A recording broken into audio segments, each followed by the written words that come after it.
You have 24 hours to leave this house, the billionaire CEO said as he threw the divorce papers in her face. My girlfriend deserves this place more than you. She smiled, wiped her cheek and whispered, 24 seconds are enough to destroy you, and your 1 minute starts now. The papers scattered across the marble floor like dead leaves. Paula Rose didn't flinch when they hit her. She'd stopped flinching around Bill Meek months ago, right around the time she'd noticed Gloria Allen's lipstick on his collar and decided silence was more powerful than screaming. Well? Bill stood there in his custom suit, the one Paula's inheritance had paid for, looking at her with those eyes that used to make her weak. Now, they just made her tired. Aren't you going to cry? Beg? Make this difficult? Paula bent down slowly, deliberately. She picked up the papers one by one, her diamond wedding ring catching the light. The ring Bill had proposed with, purchased with her family's money, though he'd never admitted it. Difficult? She straightened, papers in hand. Darling, I haven't even begun to show you difficult. From the staircase, Gloria descended like she was walking a runway. The girl wore Paula's silk robe, the ivory one with hand-embroidered roses that cost more than most people's cars. Her feet were bare, her hair was sex-mussed, and her smile was pure victory. Baby, is she still here? Gloria draped herself over Bill's arm like expensive jewelry. I thought you said she'd leave quietly. Paula studied the younger woman with the clinical interest of someone examining an insect. Pretty, certainly. Young, obviously. Smart. That remained to be seen. I'm standing in my foyer, Paula said softly. In my house, holding divorce papers my husband just threw at me. The only thing quiet here is my rage. And trust me, Gloria, quiet rage is the most dangerous kind. Bill's jaw tightened. Paula knew that look. It was his boardroom intimidation face. The one she'd coached him to perfect when he'd been too soft-spoken to negotiate contracts. Back when he'd been nobody playing guitar for coins while tourists passed without looking. Don't threaten her, Bill warned. Threaten? Paula's laugh was silk over steel. I don't make threats. I make promises. And I promise you both, this house, this life, this empire you think you've claimed, it was never yours to take. It's my house, Bill started. Read the deed. Paula gestured to the papers in her hand. Actually read them, Bill. Not just the parts your lawyer highlighted. Read who owns this house, who owns the cars in the driveway, who owns the company you're so proud of running. She watched his face change as understanding flickered. Not full understanding. Bill had never been particularly bright about legal matters, but enough to plant doubt. Gloria noticed. Bill, what is she talking about? Nothing. She's just bitter. I'm factual. Paula set the papers on the entry table, the antique mahogany table her grandmother had shipped from Italy. But you'll learn that soon enough, both of you.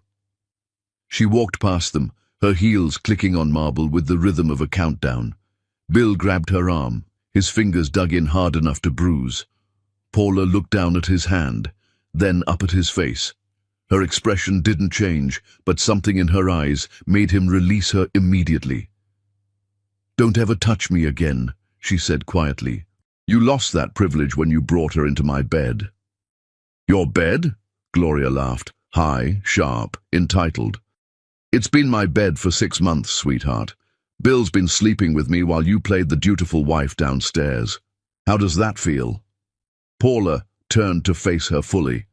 How does it feel to sleep with a man who owns nothing, who built nothing, whose entire existence is funded by the woman you're mocking? She smiled. Ask me that question again in a week, Gloria, when you realize you didn't seduce a billionaire. You seduced a parasite. That's enough, Bill's voice cracked. Paula remembered when that voice had been uncertain, apologetic, grateful for her faith in him. Now it was just noise. No, it's not nearly enough. Paula climbed 3 stairs, then turned back. But it will be. I promise you that. It will be more than enough. Bill tried to recover his confidence. My lawyer says you'll be lucky to get anything. You signed a prenup. Did I? Paula tilted her head. Show me. It's in the safe. Open it. Something in her tone made him hesitate. Gloria looked between them, her smile finally faltering. Open the safe, Bill, Paula repeated. Show me this prenup I signed. Show Gloria the document that protects your assets. I'll wait. Bill's face went pale.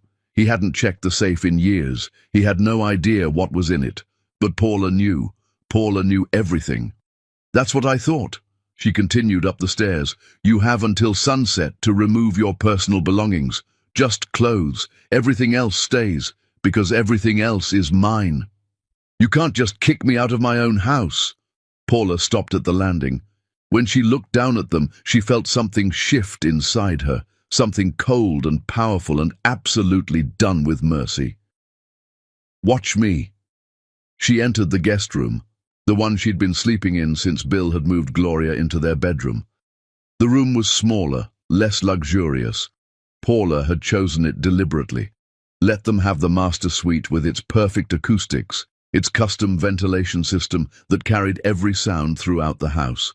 Let them think they'd won. Her phone was already in her hand.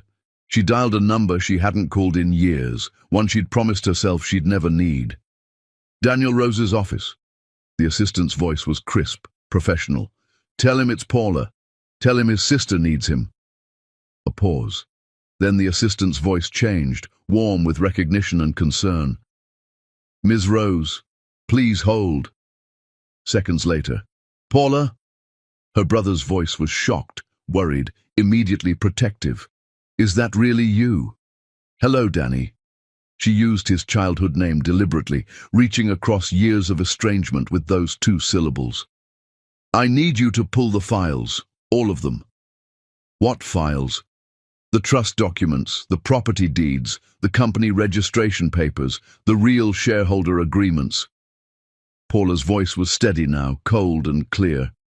Everything that proves Bill Meek owns nothing and never did. Silence on the other end. Then, quietly, Jesus Christ, Paula, what did he do? He forgot who I am. She looked at her reflection in the mirror, a woman she barely recognized. Too soft, too accommodating, too willing to be invisible. I'm going to remind him. I'll have everything by morning. Tonight, Danny, I need it tonight. Done. A pause. Paula, it's good to hear your voice. Mother will. Don't tell her yet. I'll tell her myself. Paula closed her eyes. I'm coming home, Danny, and I'm bringing a war with me. She hung up and sat on the edge of the bed. Her hands were shaking now, not with fear, but with something else. Something that felt like power, waking up after a long sleep. Downstairs, she could hear Gloria laughing, hear Bill's voice, defensive and loud, explaining something, probably explaining Paula away, making excuses, rewriting history to make himself the hero and her the villain. He'd always been good at that. Paula walked to the window. The garden stretched out below.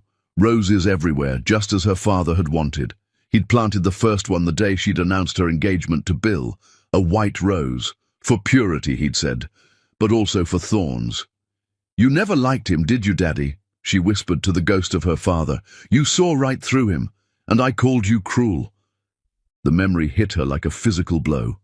Her father on his deathbed, taking her hand with fingers already cold. He'll destroy you the moment I'm gone, Paula. Men like him always do. But you're a rose. When he tries to burn you down, remember, we don't burn. We bloom hotter. She'd thought he was being dramatic, paranoid. She'd kissed his forehead and promised him Bill was different. Her father had died thinking she'd chosen wrong. He'd been right.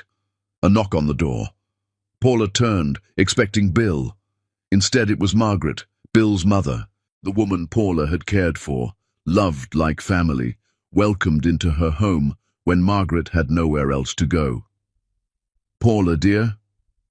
Margaret's voice was gentle but firm. Can we talk? Of course. Paula didn't move from the window. Margaret entered, closing the door behind her. She looked uncomfortable, her hands twisting together. I know this is difficult. Do you? Bill is my son. I have to support him. Support him humiliating me? Support him moving his mistress into my bed? Support him throwing divorce papers at me in my own foyer? Paula's voice was still soft, but it cut like a blade. That's the support you choose. Margaret's face flushed. He deserves to be happy. And I don't? Paula turned from the window. I gave up everything for your son, Margaret. My family disowned me. My father died estranged from me. I poured my inheritance into his dreams. I built his company from nothing while he took all the credit. I stood beside him for decades, and this is what I deserve? You're being dramatic. I'm being factual. Paula stepped closer. Tell me, Margaret. When Bill had nothing, who paid his rent? When he wanted to start a company, whose money funded it? When he needed investor connections, whose family opened those doors? Margaret looked away. That's what I thought. Paula's voice dropped to a whisper. I loved you like a mother. I took care of you when no one else would. And you stand with him while he destroys me? He's my blood. And I'm the woman who's been feeding that blood for decades. Paula opened the door. Get out of my sight, Margaret, and pray I'm feeling merciful when this is over. Margaret left, tears streaming. Paula felt nothing. She was done feeling for people who never felt for her. Her phone buzzed, a text from an unknown number. This isn't over. You'll regret making this difficult. Bill, Paula typed back. The only thing I regret is not doing this sooner. She blocked the number. Then she made another call. This one to Catherine, her sister, a federal judge, someone she hadn't spoken to since the wedding her family had boycotted. Paula! Catherine's voice was guarded. Is this really you? I need a favor, Kat. Anything. No hesitation. That was family. I need to destroy a man. Legally. Completely. Permanently.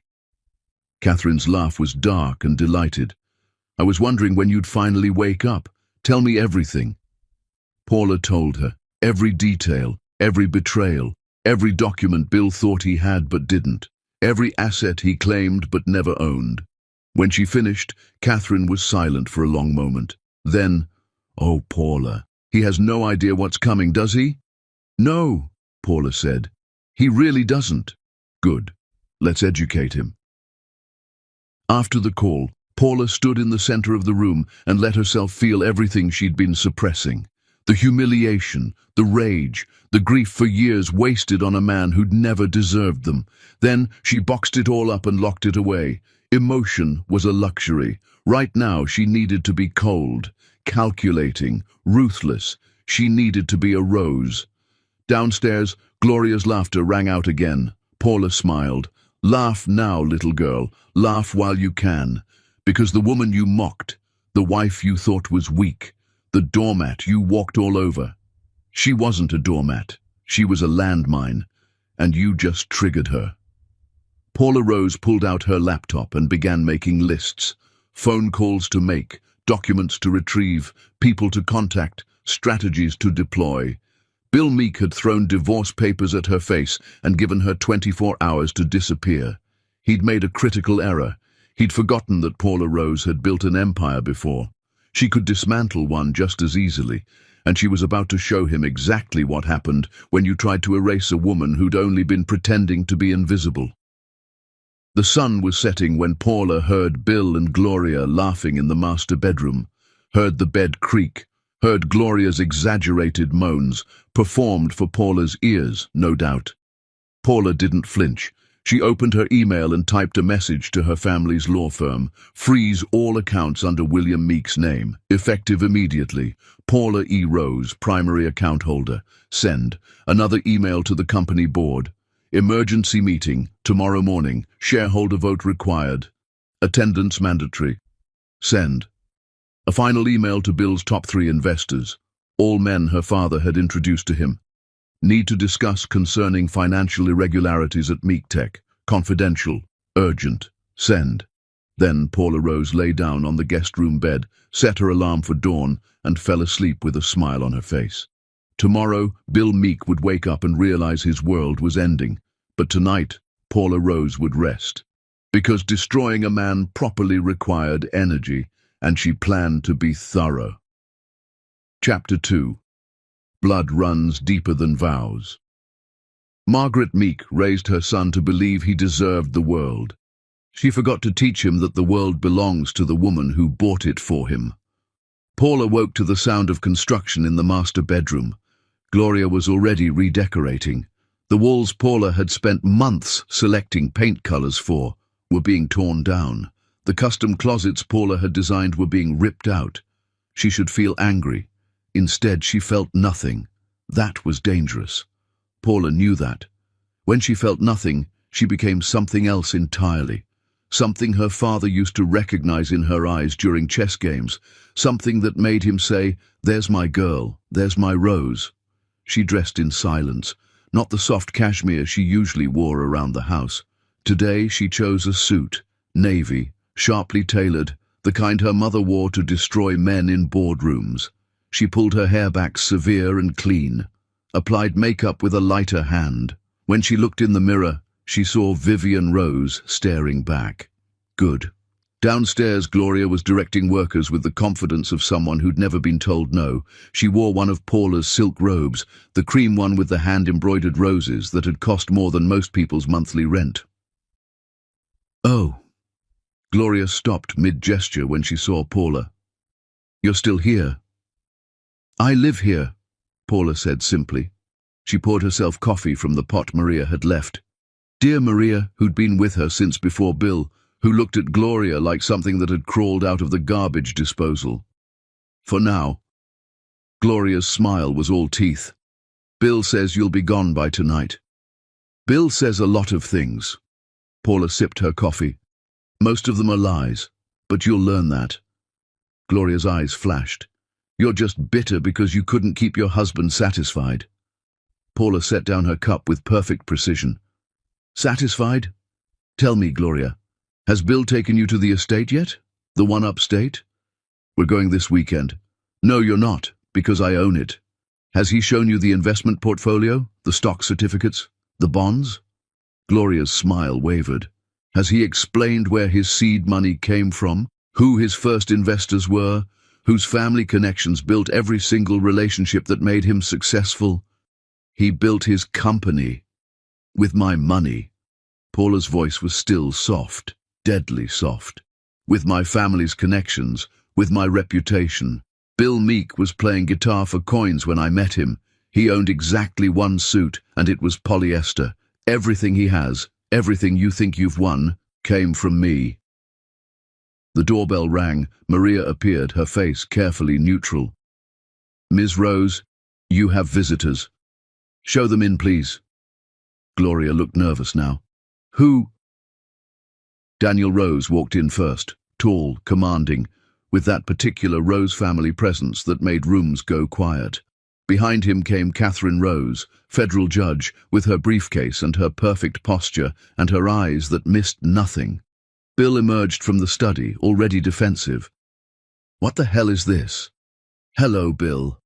Daniel's voice was pleasant, too pleasant. "It's been a long time." "What's it been, 15 years since Paula cut us off to marry you?" "Danny, Catherine." Paula embraced her siblings. She felt their arms tighten around her, felt years of estrangement melt in seconds. "Thank you for coming." "You're our sister," Catherine said simply. "You call, we come, always." Gloria was staring at them with growing horror. Margaret had appeared on the stairs, looking confused and frightened. "I don't understand," Bill said, but Paula could see he was starting to. "Why are they here?" "Oh, Bill." Paula turned to him with that soft, deadly smile. "Did you really think you could divorce a Rose the way you'd divorce anyone else? Did you honestly believe my family would just let you? Your family disowned you." "My family was waiting," Daniel interrupted. "Waiting for Paula to remember who she really is. Waiting for her to come home, and now she is." He opened his briefcase and pulled out a folder. Thick, official, intimidating. He set it on the coffee table, the table Paula's grandmother had imported from Italy. "Let's talk about what Bill Meek actually owns," Daniel said. "Shall we start with this house?" Bill's face went pale. This is my house. Paula Elizabeth Rose, Catherine read from a document.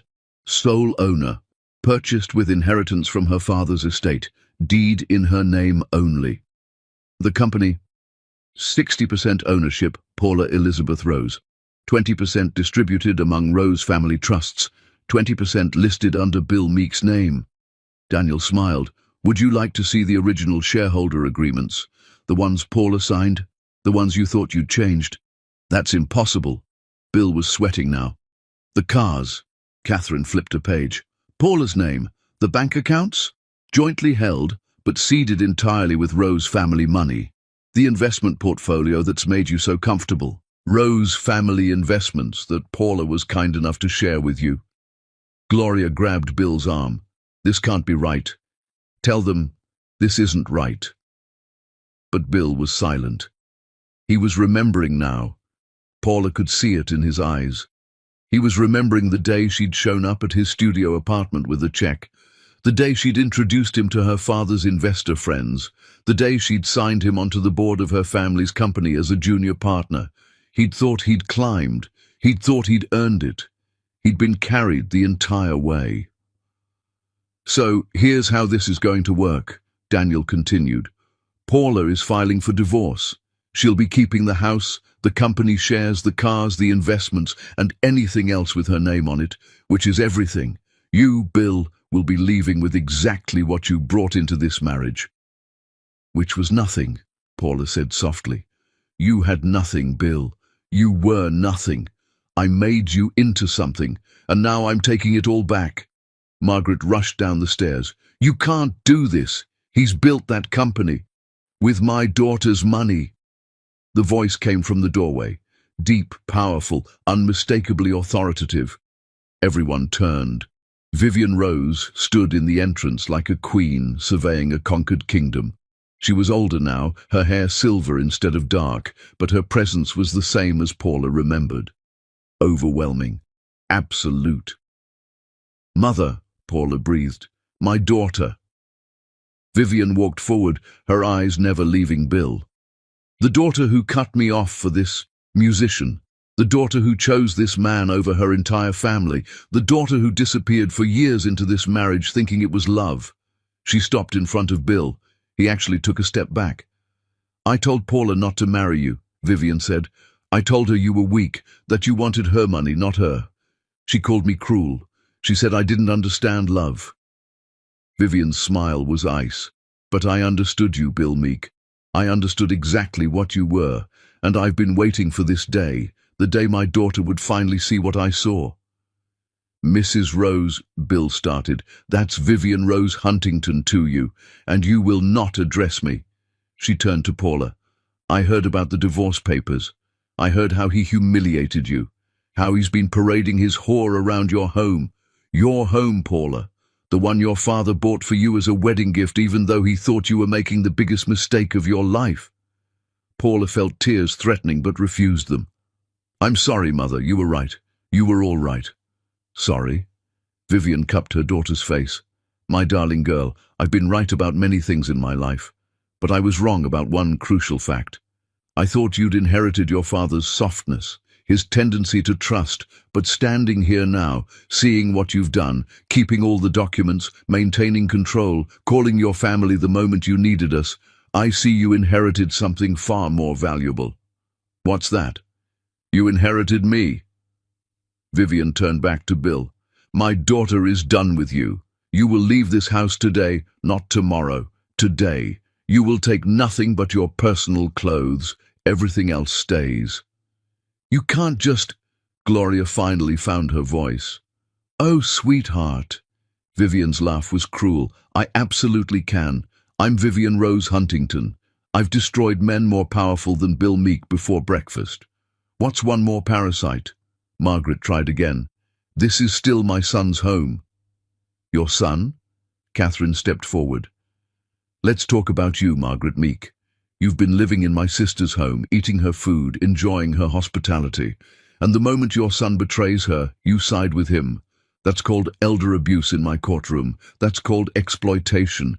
Should we discuss the legal ramifications? Margaret went white. I think, Daniel said pleasantly. "We should all sit down and discuss the terms of Bill's departure, unless he'd like me to start freezing assets immediately."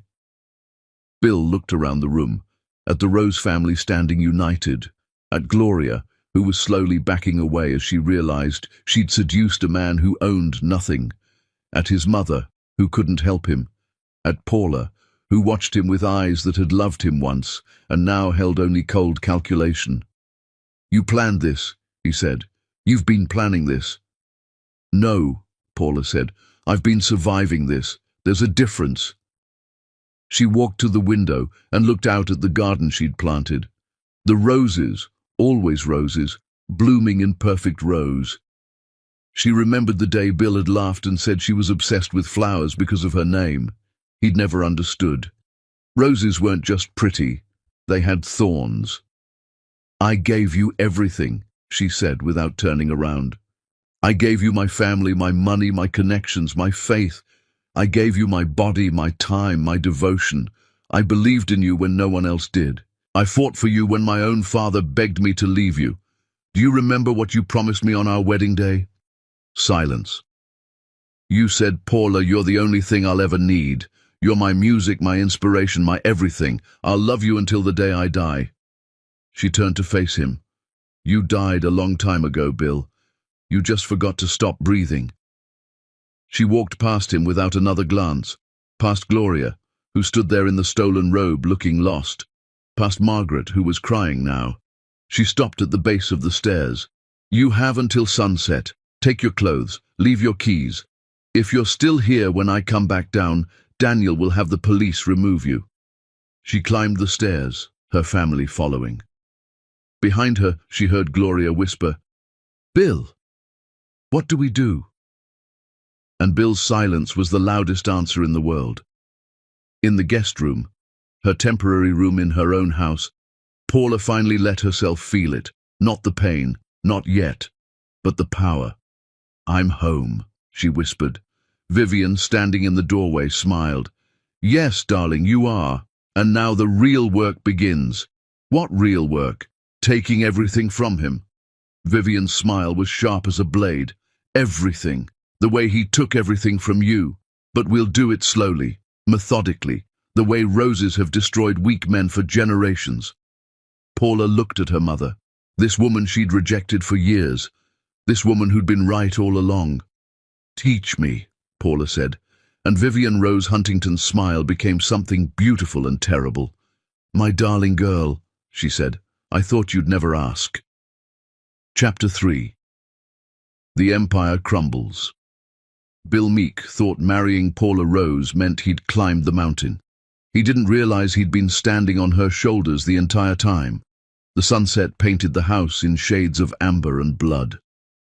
Paula stood in the master bedroom, her bedroom again, Gloria's hasty redecorating already being undone by the same workers who'd torn things apart that morning.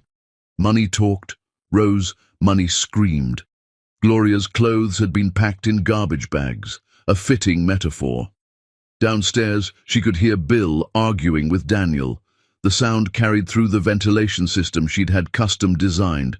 Perfect acoustics, just as she'd told Gloria. She could hear everything. "This is illegal," Bill's voice cracked. "You can't just take everything. We're not taking anything." Daniel's voice was bored. "We're keeping what already belongs to Paula. There's a difference. One is theft. The other is property rights. I built that company. You named that company. Paula built it. Let me read you something interesting." Papers rustled. "This is from the original business plan, the one filed with the state. Listen to the mission statement. To revolutionize communication technology through intuitive design and human-centered innovation." Recognize it? Silence. "That's because Paula wrote it. At 3 in the morning, while you slept, she wrote the entire business plan. I have the drafts with her handwriting. I have her notes. I have emails from her to early investors with your name CC'd, not even listed as a co-founder, Bill. She added your name later to make you feel included. That's not, she never said, because she loved you, you idiot." Catherine's voice cut in, sharp.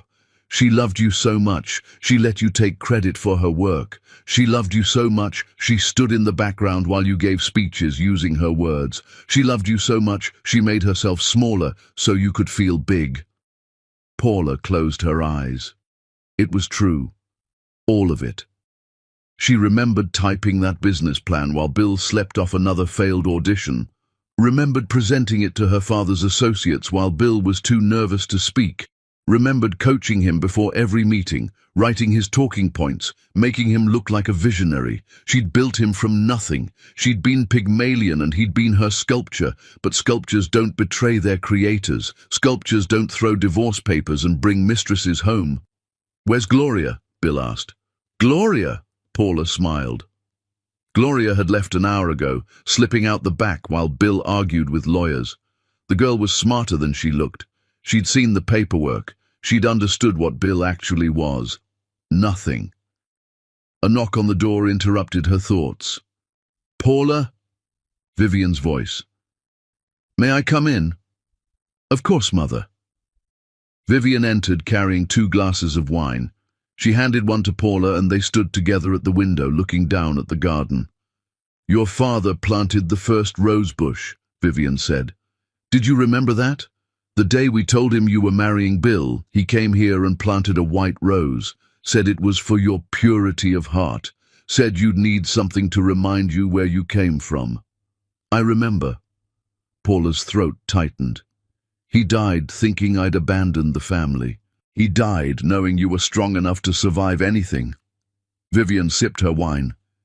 "Even a marriage to Bill Meek. He told me the night before he passed, when Paula comes home, and she will come home, make sure she remembers what she's capable of." "What am I capable of?" Vivian turned to her daughter, eyes fierce. "Anything, my darling. Absolutely anything. You're a rose. We don't just survive, we conquer." Downstairs, a door slammed. Through the window, Paula watched Bill load a single suitcase into a car. Not even his car, Maria's old sedan that she'd agreed to lend him. His Porsche, his Mercedes, his Range Rover, all registered in Paula's name, all staying here. He looked up at the house. For a moment, their eyes met through the window. Paula raised her wine glass in a silent toast. Bill looked away first. The next morning, Paula woke in her own bed for the first time in months. The sheets were new. She'd burned the ones Gloria had touched. The room smelled like sage and roses. Maria had performed a cleansing ritual, muttering in Spanish about bad spirits and justice. Paula had let her. Some rituals mattered. Her phone buzzed. A text from an unknown number. "This isn't over. You can't keep everything. My lawyer will destroy you." "Bill." Paula showed it to Daniel over breakfast. He laughed. "His lawyer? Let me guess. Marcus Fitzroy?" "How did you know?" "Because Fitzroy is the only lawyer desperate enough to take a case this hopeless.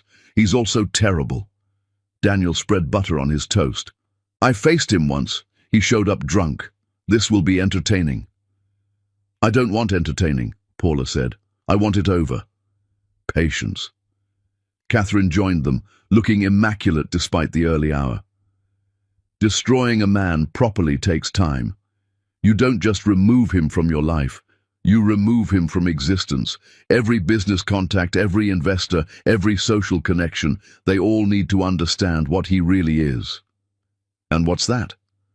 A user, a parasite, a man who married for money and threw away his benefactor the moment he thought he could survive alone. Catherine's smile was razor sharp. "By the time we're done, Bill Meek won't be able to get a meeting with a fast food franchise manager." Over the next week, Paula watched the systematic dismantling of Bill Meek's life with detached fascination. Daniel started with the business. One by one, Paula's family connections withdrew. Investors who'd funded Bill's expansions suddenly had concerns about leadership. Clients who'd trusted him for years quietly moved their contracts elsewhere. The board, carefully populated with Rose family allies, began asking uncomfortable questions about financials. Catherine handled the social destruction. Bills to exclusive clubs suddenly went unpaid. Paula had been the one paying them, Invitations to galas and charity events dried up. Paula had been the connection. The social circle that had fawned over Bill discovered he was boring without his wife's charm and money to recommend him. But Vivian was an artist. Paula found her mother in the study, on the phone with someone, her voice honey-sweet and poisonous. "Oh, Margaret, I'm so sorry to hear Bill is struggling. Yes, it must be difficult. Of course, if he needs a place to stay, there are some lovely extended stay motels. No, I don't think Paula can help with that. Well, Margaret, when your son humiliates his wife publicly and brings his mistress into her home, there are consequences. I understand he's your son, but Paula is my daughter." Vivian noticed Paula and smiled, not breaking her conversation. "Yes, Margaret, I suppose you should have thought of that before you sided with him. Of course. Take care now." She hung up. Margaret Meek is realizing she may have chosen the wrong side. Is she calling Bill's other investors too? Everyone she knows, begging for help, for money, for connections. Vivian's satisfaction was evident. They're all saying no. The Rose family has made it very clear that helping Bill Meek means becoming our enemy. No one wants that. Paula should feel guilty. She waited for the guilt to come. It didn't. Instead, she felt something else. Something that had been buried under years of making herself smaller, softer, less threatening. Something that felt like power. "Mother," she said slowly, "teach me everything." Vivian's eyes gleamed. Everything? How to build, how to destroy, how to make sure no one ever uses me again. My darling girl. Vivian stood and embraced her daughter. "You already know. You just forgot. Now you're remembering." That evening, Paula received another text from Bill. "Gloria left me. Happy? You've taken everything." She stared at it for a long moment. Then she replied, "I didn't take anything. I kept what was always mine. There's a difference." His response came immediately. "I loved you." Paula's fingers hovered over the keyboard. She remembered dancing in the rain. She remembered laughing in their first apartment. She remembered believing every word he said. She typed, "Past tense. How appropriate." She blocked the number. In the garden, under the white rose her father had planted, Paula knelt in the soil.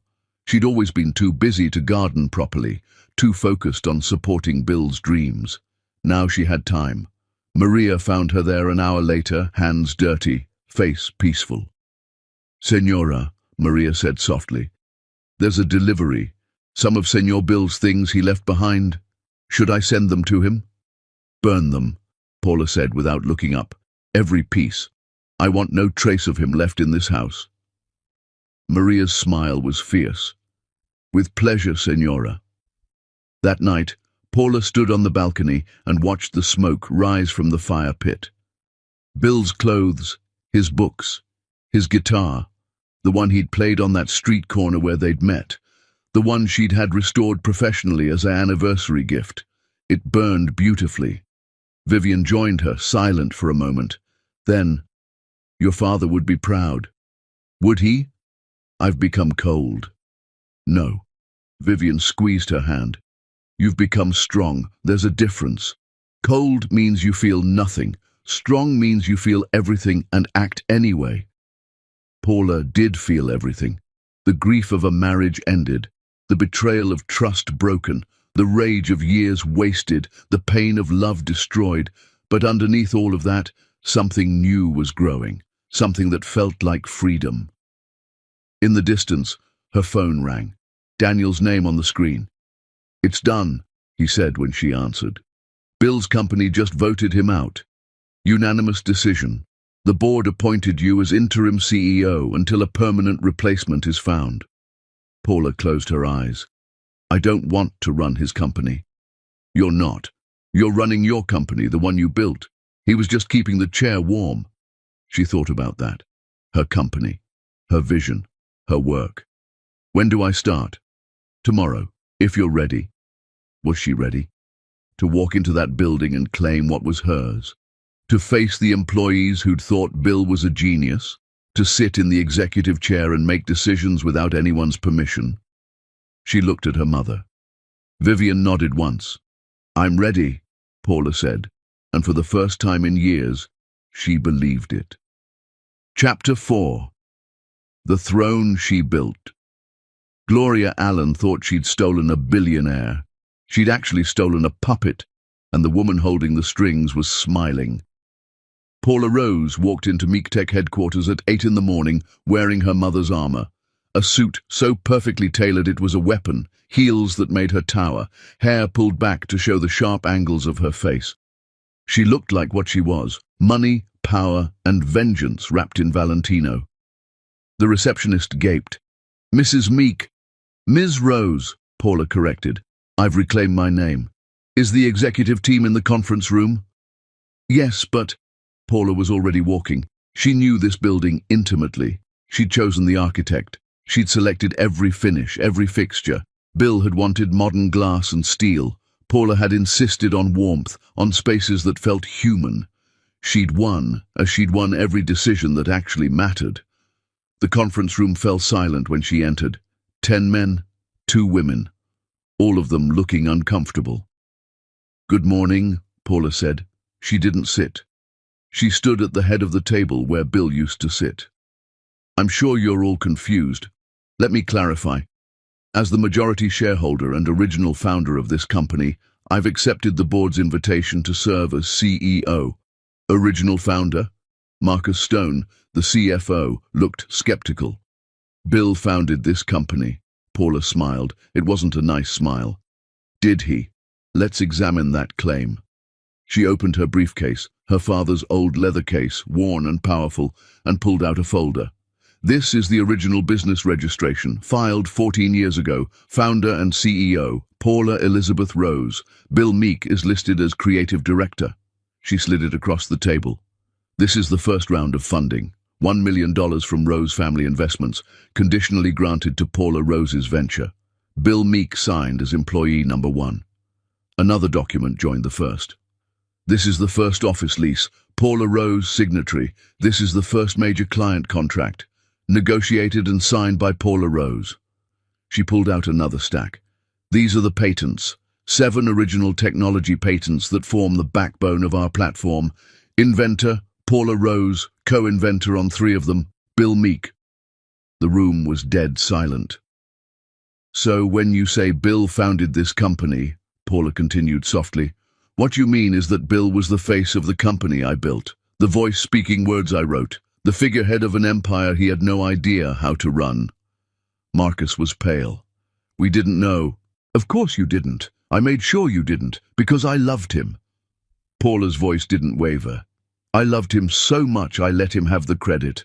I loved him so much I stood in the shadows and let him be the visionary. I loved him so much I built him into something he could never have become on his own." She finally sat. The chair fit her perfectly. She'd chosen it after all. "That ends today. From now on, this company will be run the way I always intended, with innovation, with integrity, with respect for every employee. Bill ran it like his personal kingdom. I'll run it like the business it was always meant to be." "What about Bill?" someone asked. "Is he coming back?" "No." "Ever? Would you want to work for someone who threw divorce papers in his wife's face and moved his mistress into her home?" Paula asked mildly. Silence. "That's what I thought. Now let's discuss our actual business. Marcus, I need the real financial reports. Not the ones you showed Bill with inflated numbers to make him happy. The actual state of our accounts." Marcus swallowed hard. We've been operating at a loss for 18 months. "I know. I've been receiving the real reports as majority shareholder. Bill never looked at them." She pulled out another file. "I also know we're about to lose the Draymond contract because Bill made promises we can't deliver. I know our lead developer quit last month because Bill refused to listen to her concerns about the security flaws in our new platform. I know we're facing a lawsuit from a former employee regarding harassment that Bill ignored." Every face around the table went ashen. "I know everything," Paula said simply. "I've always known everything. I was just waiting." "Waiting for what?" The question came from Janet Torres, head of HR. waiting for Bill to destroy himself. Paula leaned back. I could have taken over at any time, but I wanted him to show everyone exactly who he is. A man who takes credit for others' work. A man who ignores problems until they become disasters. A man who values ego over excellence. She stood. We have a lot of work to do. Janet, I want the full file on that harassment case. We're settling immediately and implementing new policies. Marcus, I want a realistic budget by Friday. I'm bringing in external auditors. If Bill's been hiding financial mismanagement, we're going to find it and fix it. And if there's fraud, Marcus asked quietly, then we report it. This company will survive on merit, not on hiding problems. Paula gathered her files. Meeting adjourned. Get to work. They filed out, stunned. Only Janet remained. Ms. Rose? Janet's voice was tentative. I want you to know, a lot of us knew, that you were the real force here. Bill was charming, but you were the substance. We just couldn't say anything. Why not? Because he was the CEO, and you seemed content to let him be. Paula nodded slowly. I was content. I believed supporting your partner was love. I was wrong. Supporting someone means helping them be better. I was enabling him to be worse. What changed? He threw away 26 years like they were garbage, like I was garbage. Paula's voice hardened. So I became garbage, the kind that stinks up his life until he can't escape the smell. Janet almost smiled. Good. Alone in Bill's office, her office now, Paula stood at the window overlooking the city. This view had cost extra. Bill had wanted it. Paula had paid for it. Her phone buzzed. Unknown number again. Bill must have gotten a new phone. The text read, "You're going to destroy the company. You don't know how to run it without me." Paula replied, "I ran it while you took credit. I'll run it better without you taking up space." Another buzz. "Everyone will know what you did, how vindictive you are." Good. Let them know. Let them see what happens when you betray a rose. She blocked this number too. A knock. Daniel entered, grinning. How did it go? They're terrified? Perfect. Terrified employees work hard. He handed her a file. This is interesting. Bill's been living in a hotel, charged to a company credit card that's now been cancelled. He's officially broke. Where's Gloria? That's the interesting part. She's back with her ex-boyfriend, a personal trainer. They're running a scam together, targeting wealthy older men, seducing them, forging documents to access accounts. Paula stared. She was scamming Bill. Looks like it. We found forged signatures on several documents. Bill thought he was signing routine paperwork. He was actually signing over power of attorney for certain accounts, accounts he thought were his but were actually yours. She was trying to steal from me. And she would have, if everything wasn't locked down tighter than Fort Knox. Daniel's smile was shark-like. Your father taught you well. Every document, every account, every asset, protected by layers of legal structures Bill could never understand. Paula sat down slowly. So Bill didn't just betray me for love. He betrayed me for a con artist who was using him to get to my money. Looks that way. She started laughing. She couldn't help it. The laughter came from somewhere deep and broken, the kind of laughter that could easily turn to sobs. He threw away everything for a woman who was robbing him, she gasped. He destroyed our marriage for a thief. Karma, Daniel said, is a rose. That evening, Catherine arrived with news. Gloria's been arrested. Wire fraud, identity theft, conspiracy. She'll be in prison for years. And Bill, technically a victim of her crimes, but he's cooperating with prosecutors, which means admitting he signed documents without reading them, gave her access to accounts he didn't own, and generally proved himself to be an idiot. Catherine's smile was satisfied. His reputation is destroyed. No one will ever trust him with anything more complicated than a lemonade stand. Paula should feel triumphant. Instead, she felt tired. I spent 26 years with him, she said quietly. 26 years and it meant nothing. How is that possible? It meant something to you, Vivian said from the doorway. That's the tragedy. You loved authentically, he loved conditionally. You gave everything, he took everything. The math was never going to work out. I feel like a fool. Fools don't build empires. Vivian sat beside her daughter. Fools don't protect their assets. Fools don't document everything. You weren't a fool. You were a woman in love who had the wisdom to protect herself anyway. Your father taught you that. Always hope for the best, but plan for the worst. I just wanted to be happy. And now you can be, on your own terms, without someone leeching your joy. Vivian squeezed her hand. Happiness isn't a person, Paula. It's a state you create for yourself. You forgot that. Now you're remembering. Paula's phone buzzed. Another unknown number. Another text from Bill. I know what you're doing.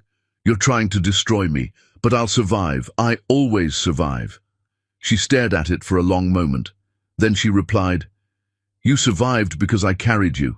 Let's see how you do on your own. Block, delete, done. That night, Paula couldn't sleep.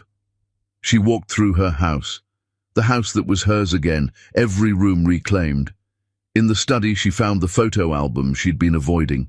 Their wedding. She'd been radiant. He'd been handsome. They'd looked so happy. Had he ever loved her, really loved her, or had he just loved what she could give him? She turned pages. Their first apartment, Bill's first business pitch, their anniversary trip to Paris. Every photo showed the same pattern, Paula in the background supporting, Bill in the foreground shining. She'd made herself small, for him, for their marriage, for love, but love shouldn't require smallness. She closed the album and put it in a drawer. Not destroyed, not displayed, just archived. Some memories deserved to be kept, not as shrines, but as lessons. The next morning, Paula woke to news alerts on her phone. Meek names, new CEO, original founder Paula Rose takes the helm. The article detailed her credentials, her patents, her education, MIT, where she'd graduated top of her class, her family legacy, her vision for the company. Bill Meek was mentioned once in passing. Former CEO Bill Meek stepped down amid personal scandals. That was all he got. One sentence, an afterthought. Paula read it 3 times, waiting to feel something. She felt nothing, and that, she realized, was its own kind of freedom. Chapter 5. Ashes to Empire. While Bill Meek celebrated his freedom with champagne and a mistress, Paula Rose was building an empire he'd never see coming, the same way she'd built his. The board meeting 3 weeks later should have been routine. Budget reviews, quarterly projections, mundane business. Instead, Paula stood before the board members with the kind of smile that made grown men nervous. Before we begin, she said, I have an announcement. We're changing the company name. Confusion rippled through the room. Meek Tech no longer represents who we are or who we've always been. Effective immediately, we're rebranding as Rose Core Technologies. Marcus looked stricken. That's going to cost millions. New logos, new marketing, I'm aware of the costs. I'm also aware that our stock has dropped 30% since Bill's departure became public. The Meek name is now associated with scandal and incompetence. The Rose name is associated with innovation, integrity, and excellence. She pulled up a presentation. I've already secured commitments from 5 major clients who left when Bill was here. They're returning specifically because my name is on the door. She clicked to the next slide. I've also been contacted by 3 of our former top developers who quit under Bill's leadership. They're coming back. Not for more money, though they'll get it, but because they want to work for me. This is vindictive, someone muttered. No, Paula said calmly. Vindictive would be running the company into the ground out of spite. Strategic is transforming it into what it should have been from the start. RoseCore isn't about erasing Bill Meek. It's about revealing the truth. He was never the story. I was. The vote was unanimous. 2 days later, the rebrand began. The sign came down outside headquarters. Workers removed Meektech in bold steel letters. In its place, they mounted Rosecore, elegant and strong. Paula watched from her office window. Bill would see this. Everyone would see this. His name removed. Her name restored. It felt like reclaiming oxygen. Her phone rang. Margaret's number. She almost didn't answer. But curiosity won. "Paula?" Margaret's voice was small.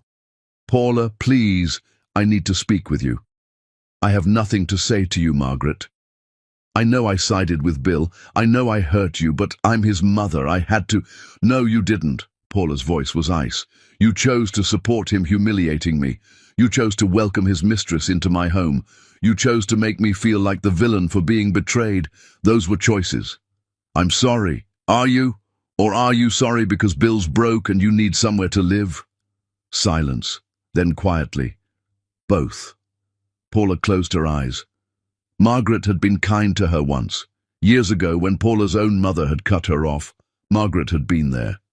But that kindness had been conditional. Paula saw that now. "I'll make you a deal," Paula said. "I'll pay for your apartment. Modest, but comfortable. I'll cover your living expenses. Not because you deserve it, because I'm not cruel like your son." "Thank you. But," Paula continued, "you'll never set foot in my house again. You'll never contact me except for emergencies. And you'll never ever speak Bill's name to me. Do you understand?" "Yes." "Good." Paula hung up. Vivian, who'd been listening from the doorway, nodded approvingly. "You're learning to set boundaries without burning bridges. That's power. I hate that I still care about her. Caring doesn't make you weak. Acting despite caring makes you strong." Vivian sat across from her. "Speaking of which, I have interesting news. Bill's trying to start a new company." Paula looked up sharply. "With what money?" "He's maxed out his credit cards and borrowed from friends. He's calling it Meektech Innovations, trying to trade on the name recognition." Vivian's smile was cold. "I've already called our trademark lawyers. He's using our intellectual property. We'll shut him down within a week." "Mother, no mercy, darling. He had chances to leave with dignity. He chose to throw you away like garbage. Now he gets to learn what garbage feels like." Vivian leaned forward. "He's also been telling people you stole his company, that you manipulated documents, that you're a vindictive ex-wife destroying an innocent man." Rage flared hot and bright. "He's lying." "Of course he is, but lies can spread." Vivian pulled out her phone. "That's why I've scheduled an interview for you. Major business network, prime time. You're going to tell your story." "I don't want to be public about this." "Too late. He made it public. Now you control the narrative." Vivian's eyes were steel. "You're going to sit in front of that camera and explain exactly what happened. How you built that company. How he took credit. How he betrayed you. You're going to show them the documents, the patents, the evidence, and you're going to do it with grace and dignity while he looks like the liar he is." Paula's hand shook. "What if people don't believe me?" "They will, because you have proof, because you have credibility, because you're a rose." Vivian stood. "And because when you're done, Bill Meek will wish he'd left quietly." The interview was scheduled for the following week. Paula spent days preparing. Not rehearsing, Vivian said rehearsed answers looked fake, but organizing documents, clarifying her story, finding her center. The night before, she barely slept. She kept remembering Bill's face the day they got married. The way he'd cried during his vows. The way he'd whispered, "I can't believe you chose me." Had any of it been real? The interviewer was a woman named Sharon Winters, known for her tough questions and no-nonsense style. She didn't waste time on pleasantries. "Paula Rose, formerly Paula Meek, you've been at the center of one of the biggest corporate scandals in recent memory. Let's start with the basic question. Did you steal your ex-husband's company?" Paula looked directly into the camera. "No, I kept my company. There's a difference." "Explain." "I founded Rosecore Technologies, originally called Meektech, 14 years ago, with my own capital and my family's investment. I filed the patents, wrote the business plan, secured the first clients, and built the technology platform. She slid documents across the desk. These are the original registration papers. My name as founder and CEO. Bill Meek is listed as employee number 1, hired by me, paid a salary by me. Sharon examined them. Bill Meek has stated publicly that he built this company from nothing. Bill Meek was playing guitar for spare change when I met him. He's a talented musician and a charismatic person, but he didn't build anything. I built him a platform, and he stood on it. That sounds bitter. It's factual. Paula's voice didn't waver. I have documentation for every claim I'm making, patents in my name, emails showing my negotiations with clients, financial records showing my family's investment. I'm not bitter. I'm done being erased. Your ex-husband claims you're a vindictive ex-wife. My ex-husband threw divorce papers in my face and moved his mistress into my home. He humiliated me publicly, took credit for my work for years, and expected me to disappear quietly with a small settlement. When I didn't, when I kept what was legally mine, he called me vindictive. Paula leaned forward. Let me be very clear. Keeping what you built is not revenge, it's justice. Sharon's eyes gleamed. This was good television. You've changed the company name, removing his name entirely. That seems personal. It is personal.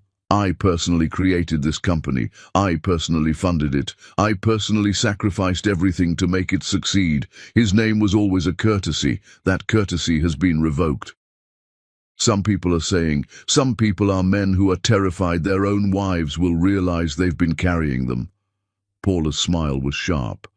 I know what some people are saying. They're saying I'm difficult, vindictive, emotional, bitter.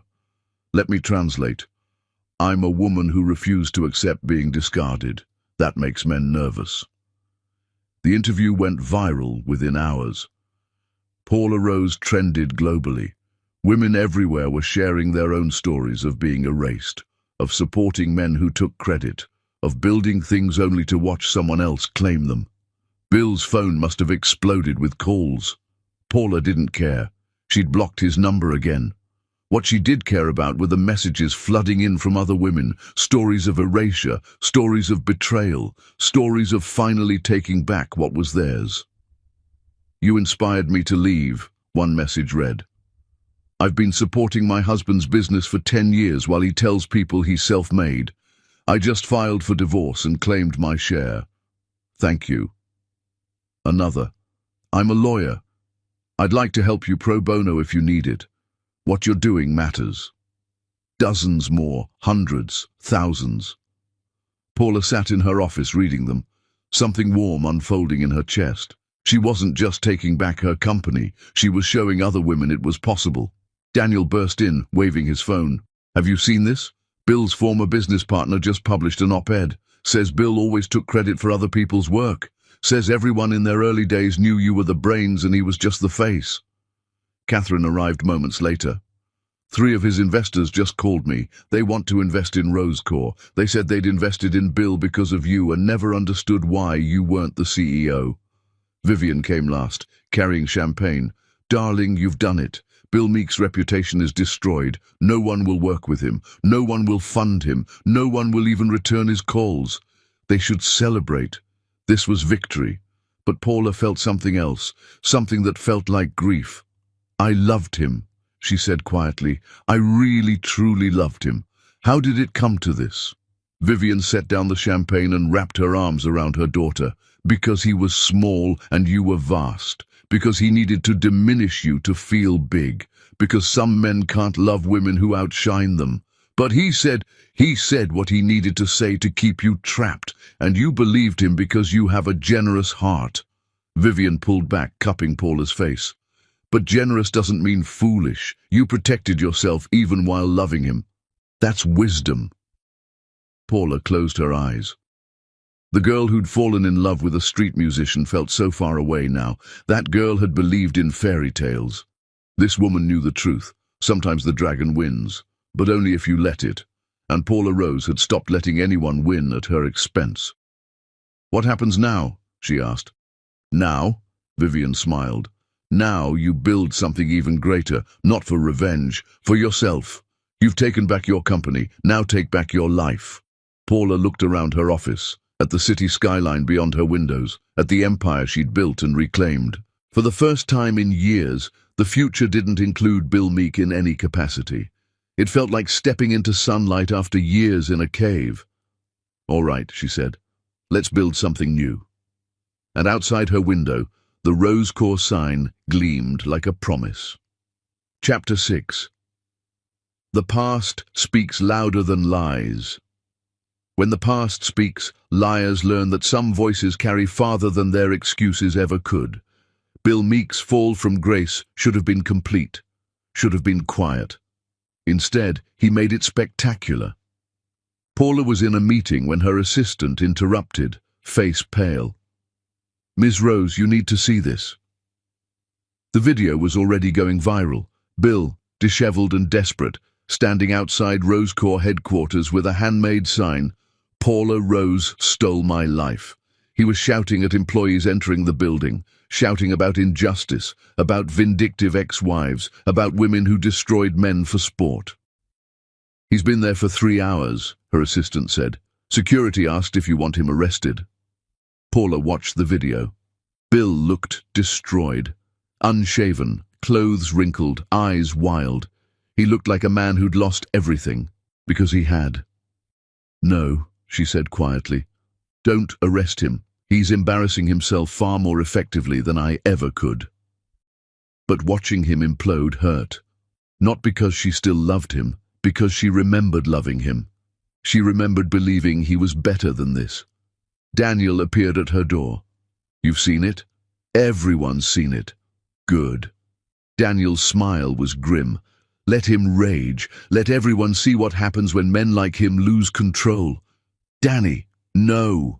Her brother's voice was sharp. "Don't you dare feel sorry for him. This man threw you away. This man humiliated you. This man tried to steal credit for your entire life's work. He doesn't get your sympathy. I'm not sympathizing. I'm grieving."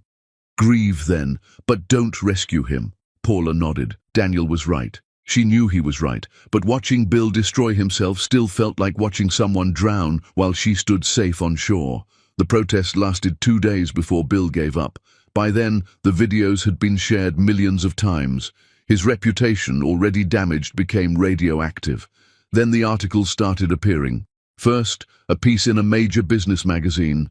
"The man who took credit, Bill Meek's pattern of appropriation." It interviewed former employees, former partners, former friends. They all told the same story. Bill was charming but empty, talented at performance, useless at substance. Everything he'd claimed to create had been created by someone else, usually by women he'd convinced to support him. Paula wasn't his first victim. She was just his most successful. Next came an investigative podcast. The Paula Rose Story, How One Woman Built an Empire Twice. The host interviewed Paula's MIT professors, her early investors, her first employees. They all confirmed what she'd been saying. Paula was the visionary. Bill was the mascot. One former professor said something that made Paula cry. "Paula Rose was the most talented student I ever taught. She could have revolutionized any field. Instead, she spent years making a mediocre man look brilliant. I've always wondered what she could have accomplished without that weight." Now, the world would find out.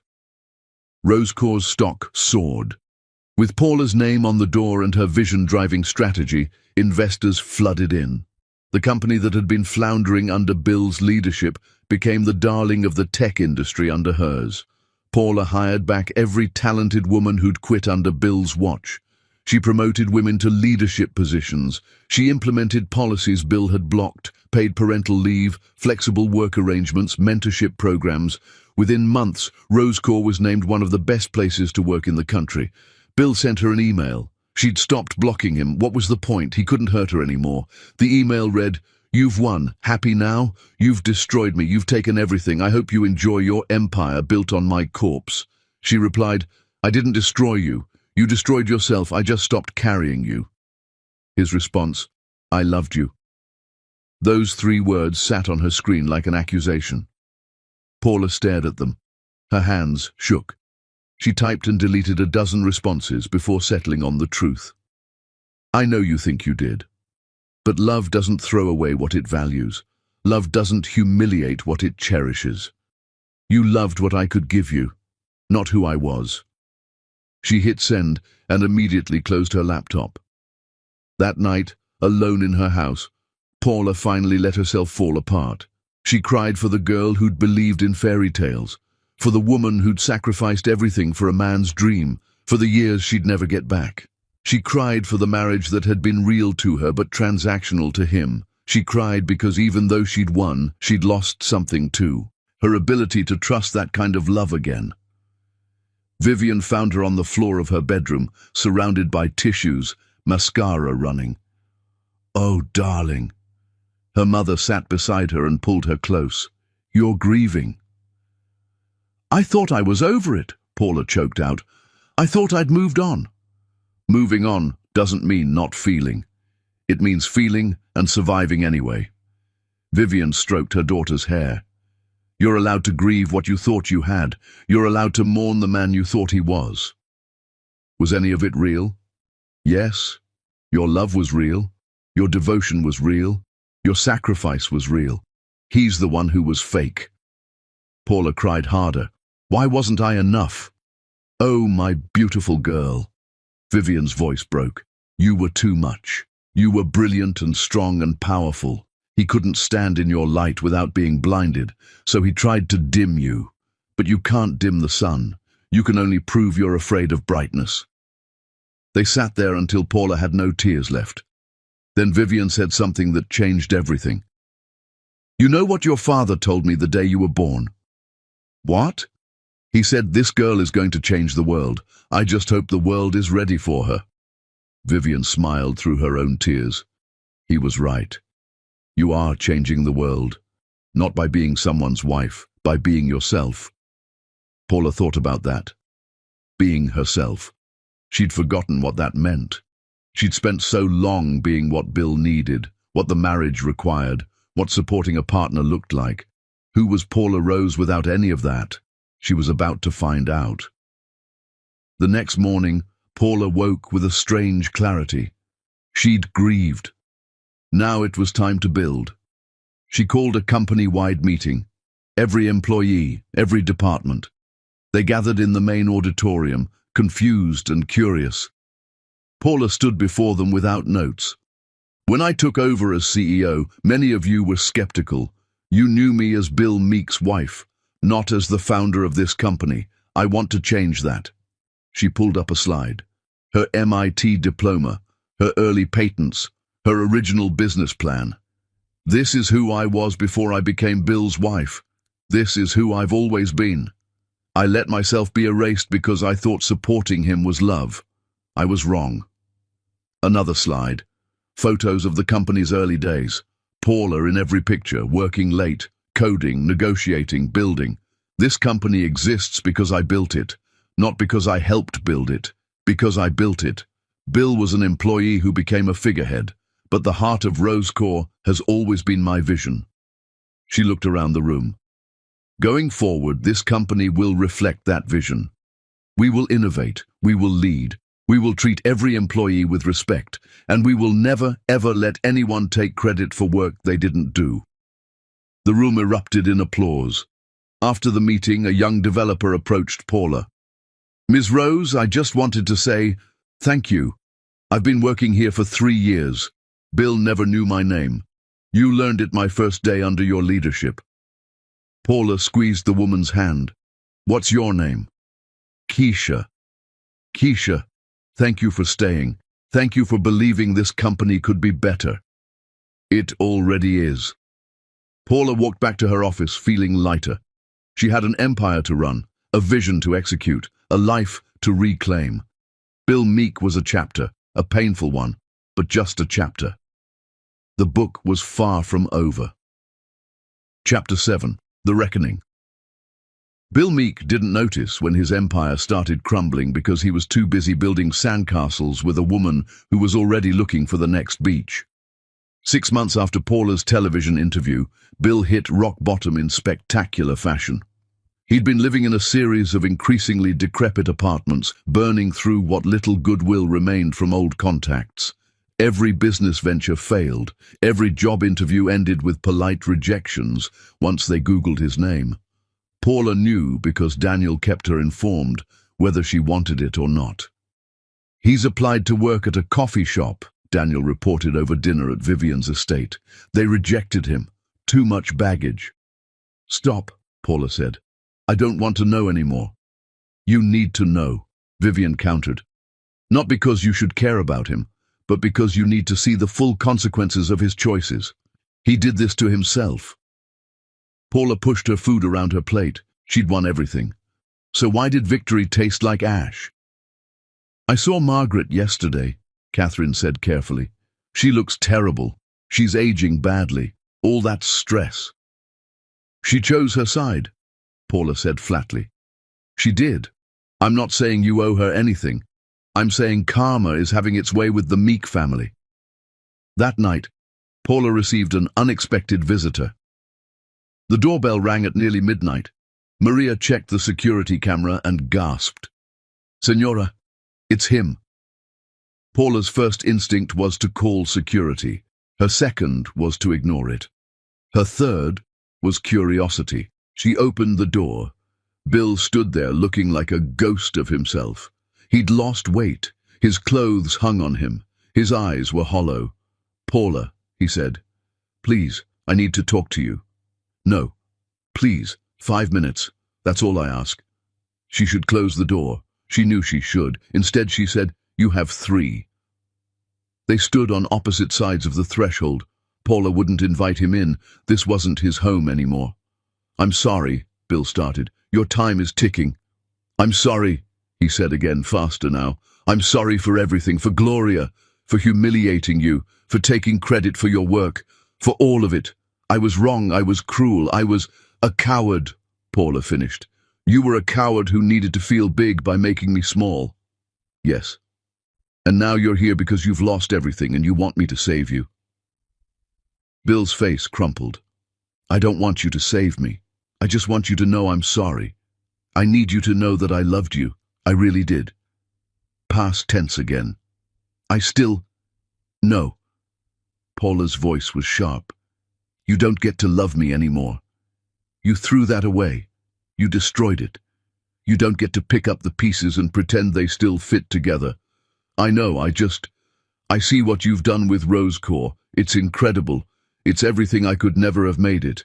You were always the talented one. I was just the face, the voice, the mask." Paula crossed her arms. "I know. Everyone knows now. I deserve this. I deserve all of it." Bill's voice broke. "I just wanted you to know you were right about everything. About me, about us, about Gloria. You were right, and I was too proud and too stupid and too insecure to admit it." "Is that supposed to make me feel better?" "No. It's supposed to make me feel less guilty." Paula laughed bitterly. "At least you're honest now." "Your time is up," Maria said from behind Paula, her voice steel. Bill looked past Paula at the house. His eyes filled with tears. "I miss this. Not the house. This, us. Coming home to you, hearing you laugh, watching you work. I miss being loved by you." "Then you shouldn't have thrown it away." Paula stepped back. "Goodbye, Bill." "Wait." She closed the door. Through the window, she watched him stand there for a long moment. Then he turned and walked away, shoulders shaking. Paula waited to feel triumph, satisfaction, something. She felt nothing. "You did the right thing," Maria said quietly. "I know." "He's a broken man. He broke himself." Paula turned away from the window. "I'm going to bed." But she didn't sleep. She lay in the dark, thinking about the man Bill had been when they met. The musician with dreams too big for his wallet. The romantic who'd serenaded her on street corners. The man who'd cried during their wedding vows. Had that man been real, or had she invented him? The next morning brought more news. Bill had been arrested, drunk and disorderly, causing a scene outside a restaurant where Paula was having a business dinner. "He didn't know you were there," Daniel assured her. "Pure coincidence, but the restraining order is being processed." I don't want a restraining order. Paula! He's not dangerous. He's pathetic. There's a difference.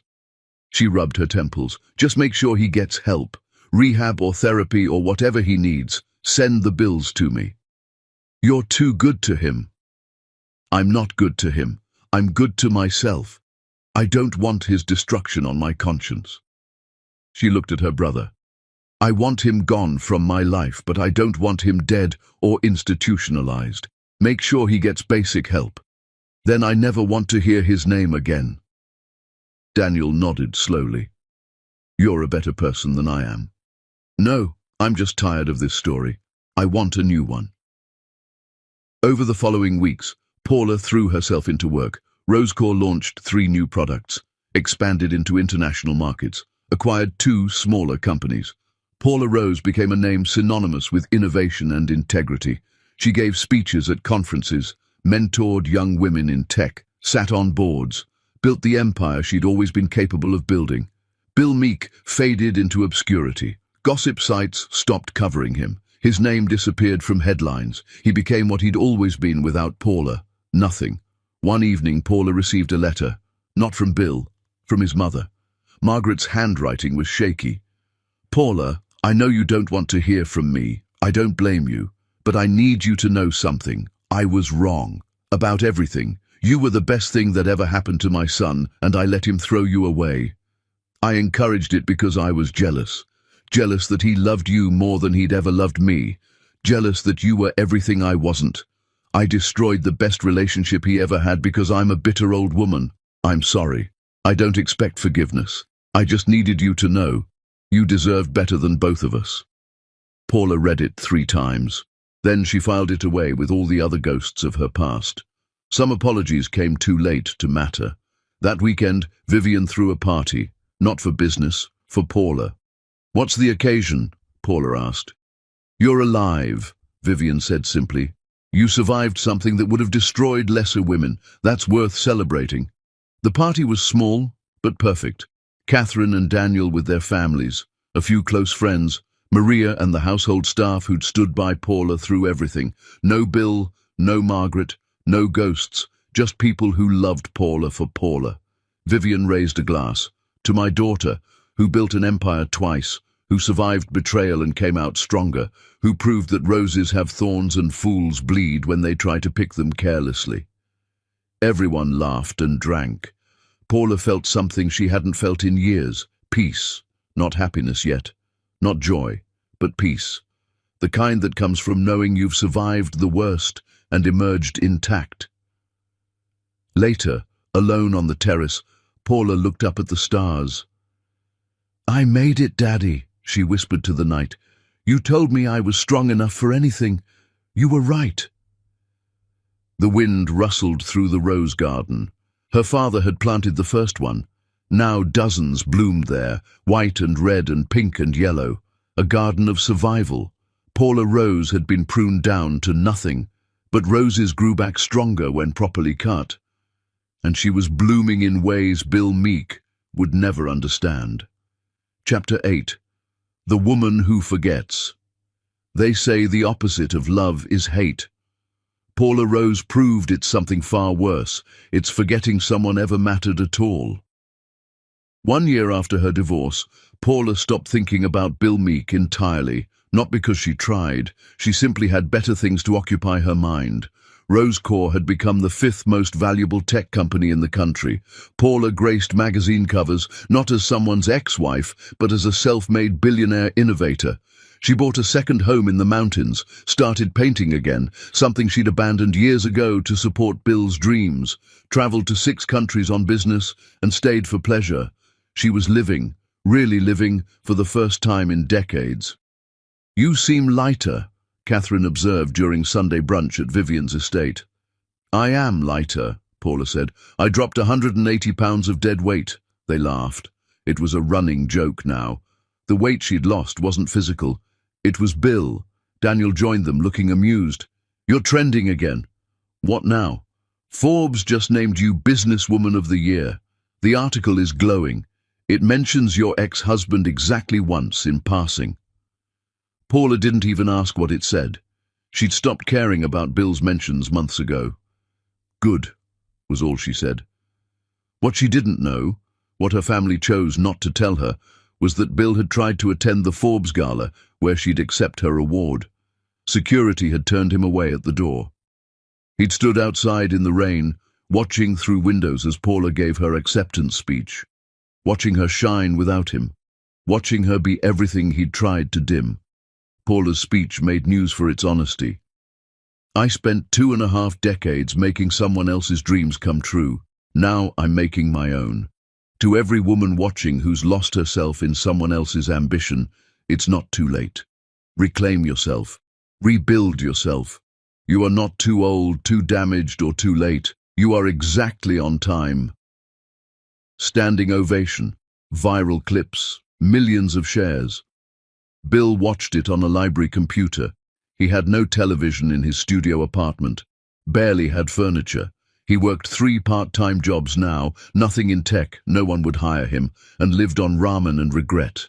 He typed out a message to Paula, "You were magnificent tonight. I'm proud of you." He stared at it for 10 minutes, then deleted it. She wouldn't care. He knew she wouldn't care.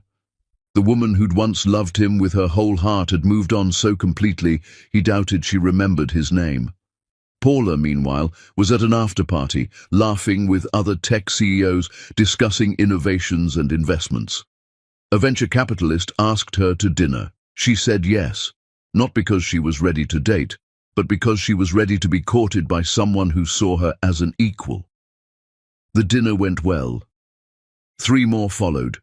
By month 3, Paula was in a relationship with Marcus Sterling, yes, the investor who'd been one of Bill's biggest backers before switching his allegiance to Paula.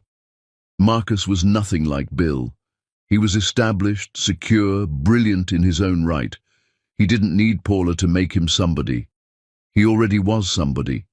He treated her like a partner, not a resource. Their relationship was mature, respectful, passionate without being consuming. Paula didn't lose herself in Marcus. She found different parts of herself with him. 6 months in, Marcus proposed. Paula said no. "I'm not ready to be anyone's wife again," she explained gently.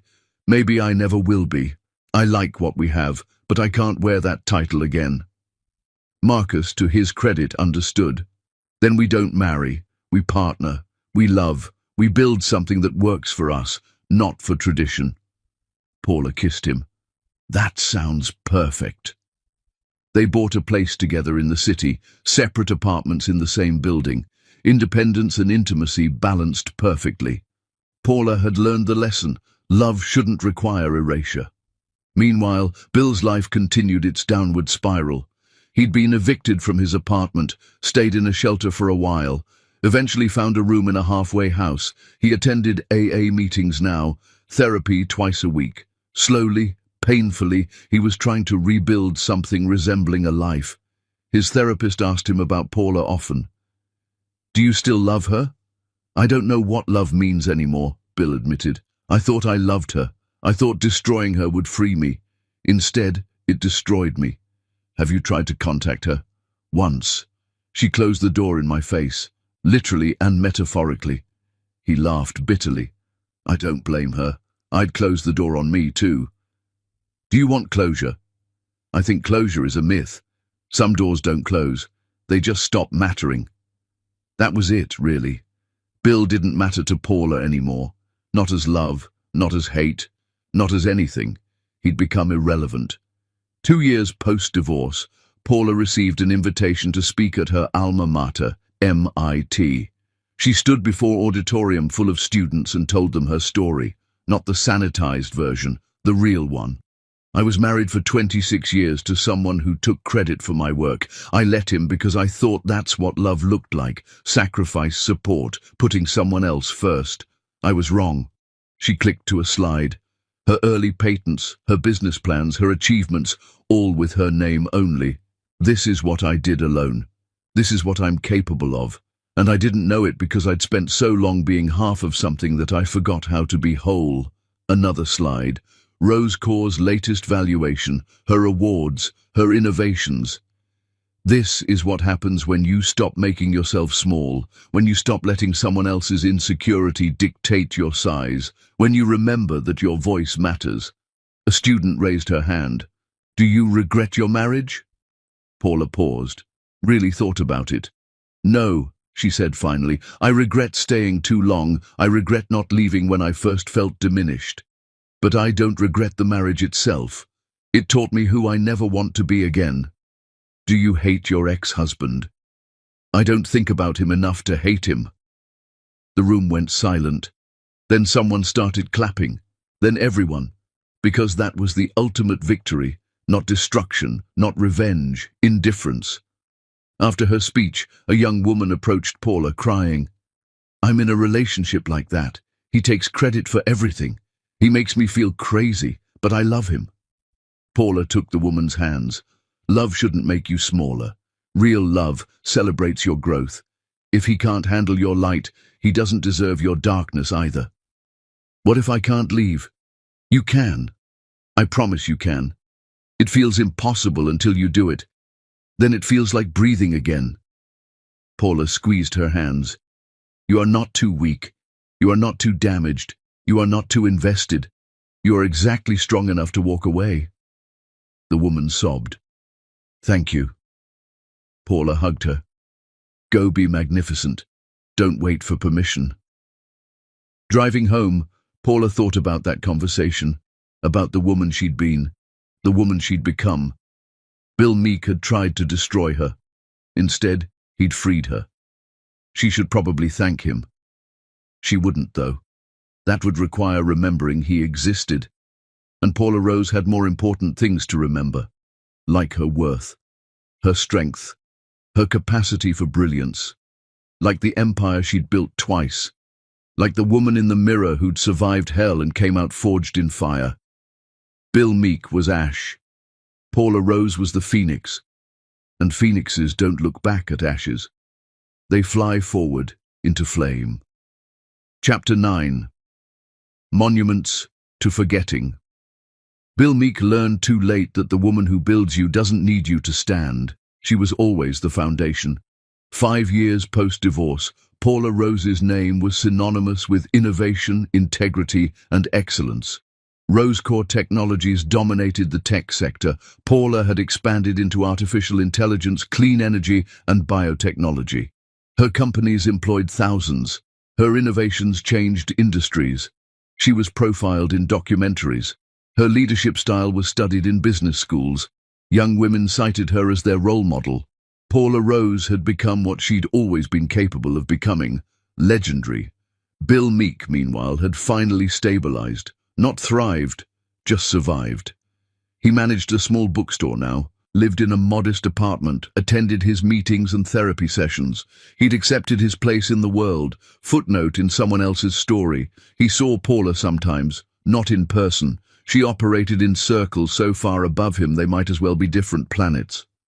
But he saw her on magazine covers, in news articles, in success stories. Each time, it hurt less. Not because he'd stopped caring, because he'd finally accepted that she was better off without him. The woman on those covers, powerful, confident, brilliant, had always existed.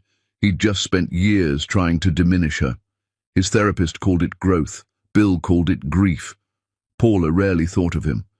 When she did, it was with the vague recognition of someone who'd once been important, but whose face had faded from memory. Do you ever miss being married? Marcus asked her one morning over coffee in their adjoining apartments. I miss the idea of marriage, Paula said thoughtfully. Partnership, companionship. But what I had wasn't marriage. It was servitude disguised as love. And now? Now I have partnership without paperwork, love without ownership. That's better. Marcus smiled. I agree. They'd been together for years now, still maintained separate spaces, still built independent lives that intersected beautifully without consuming each other.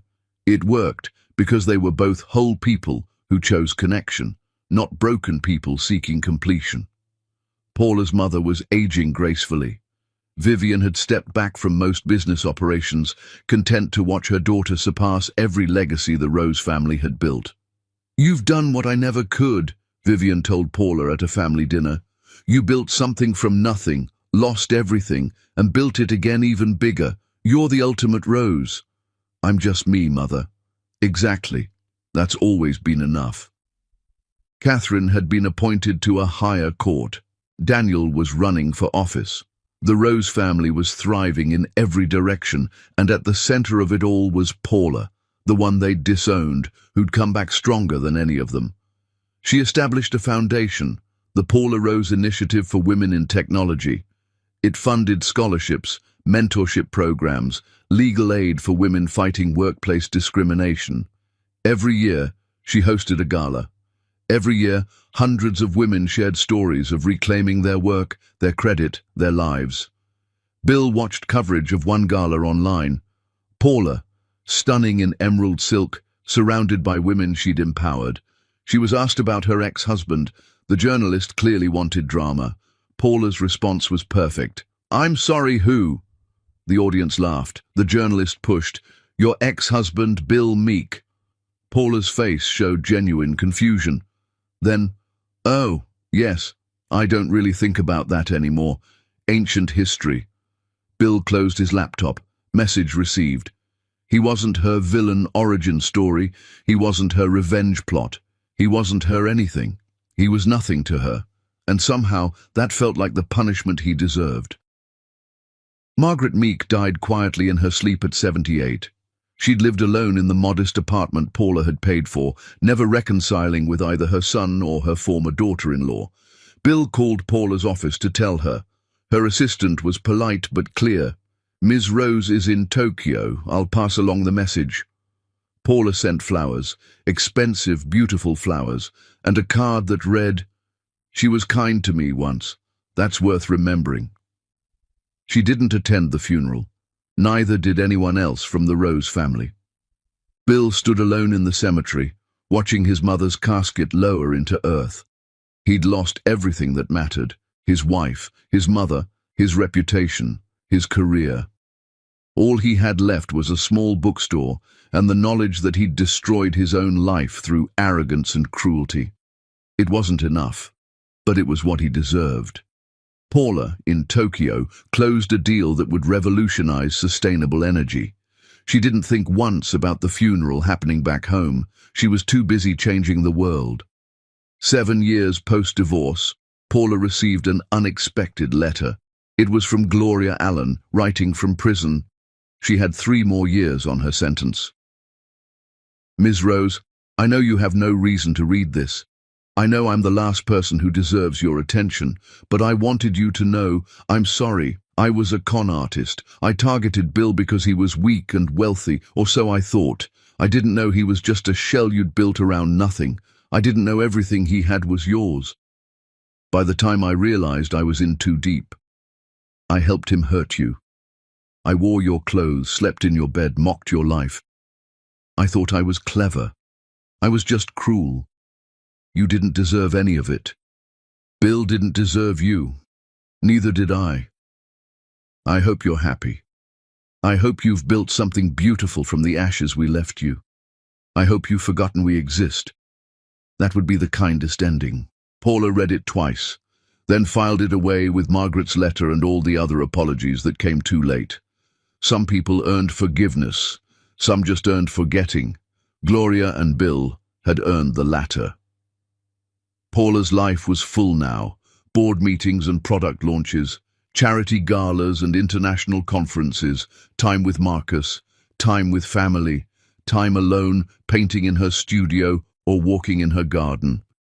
The roses her father had planted had multiplied into hundreds.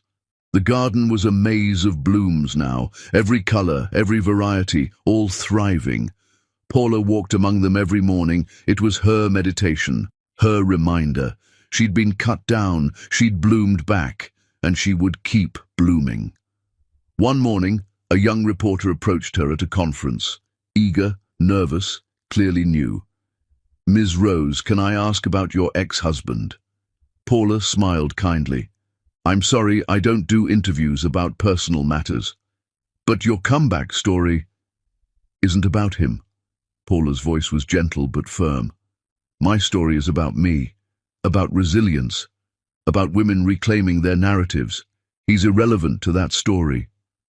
But he was an obstacle I overcame, that's all. Paula checked her watch. If you want to interview me about my work, my innovations, my foundation, I'm happy to talk. If you want gossip about a man I divorced years ago, you're wasting both our time. The reporter backed off, chastened. Paula walked away, not angry, just done. She was so done talking about Bill Meek, done thinking about him, done letting him take up space in her story. That evening, Marcus asked, "How was the conference?" "Good. Someone asked about Bill." "What did you say?" Paula thought about it. "I honestly can't remember. Something dismissive. He's just not important anymore." Marcus kissed her forehead. "Good. He never was." Paula smiled. "I know that now." And she did. She finally, completely knew it. Bill Meek had been a chapter, a painful, difficult chapter, but just a chapter. The book was Paula's, and she was writing the rest in her own words, with her own hand, on her own terms.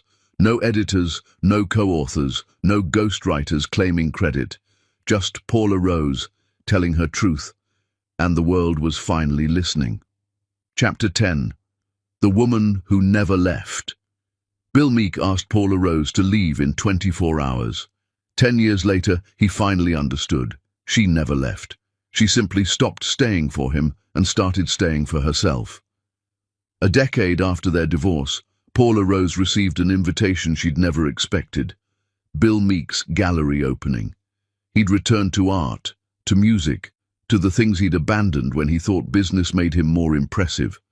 The invitation included a personal note in handwriting she didn't recognize as his, shakier, humbler.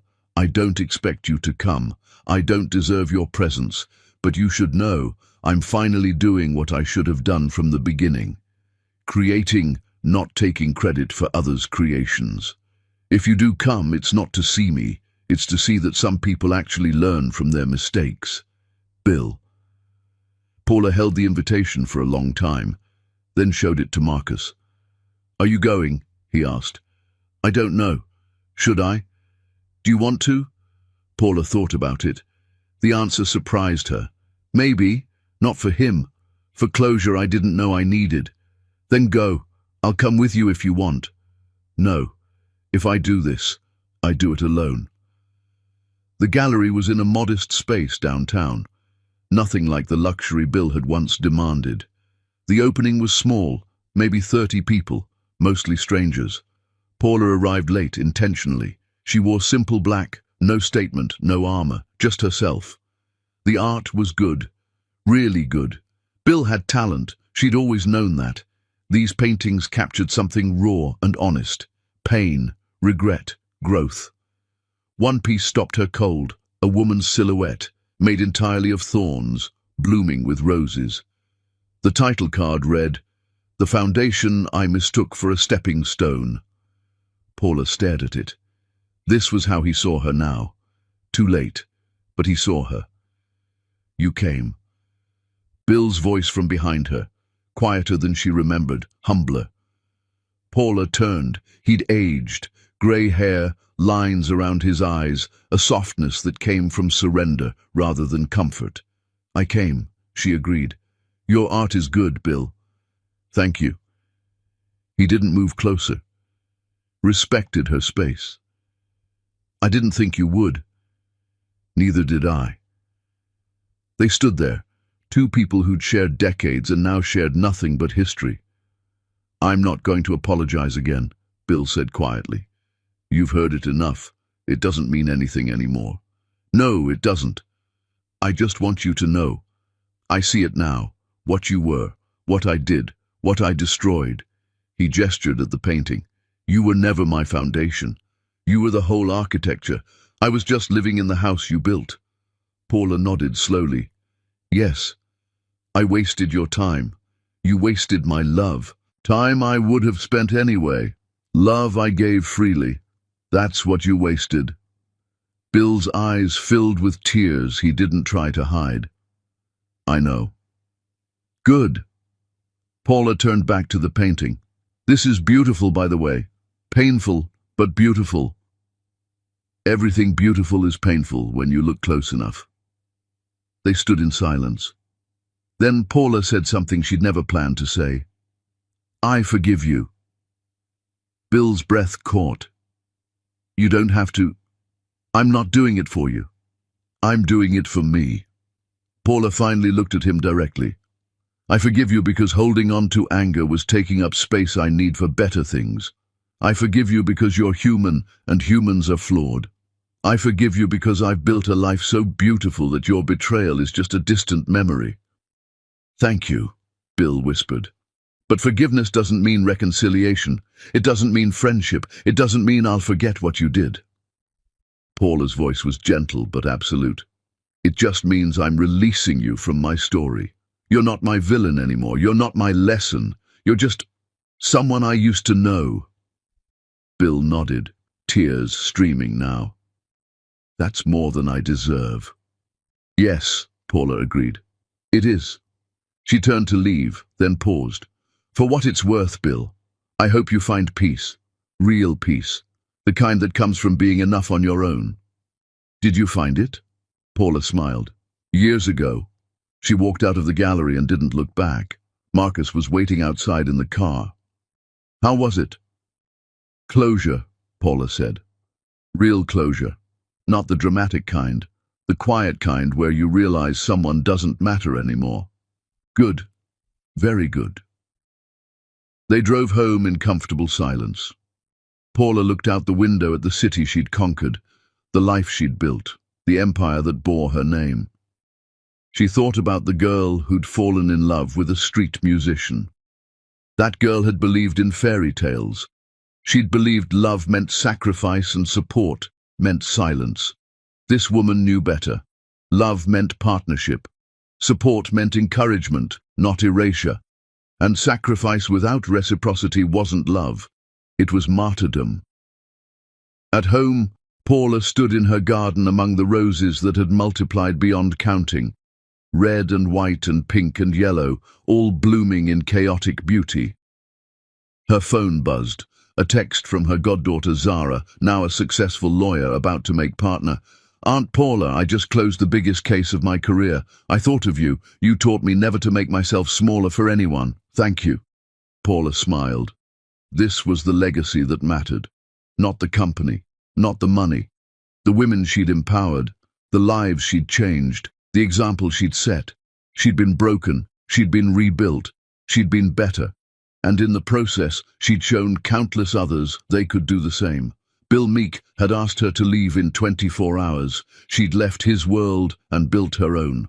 A world where she was CEO and founder and innovator and philanthropist and partner and friend and mentor and role model. A world where Bill Meek was a footnote, barely mentioned. A world where Paula Rose was the headline, the story, the triumph. Inside, Marcus was cooking dinner. Vivian was visiting, telling stories. Catherine and Daniel were arriving soon with their families.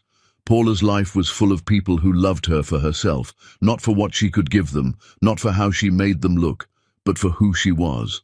That was the real victory. Not Bill's destruction, her reconstruction, not his downfall, her rise.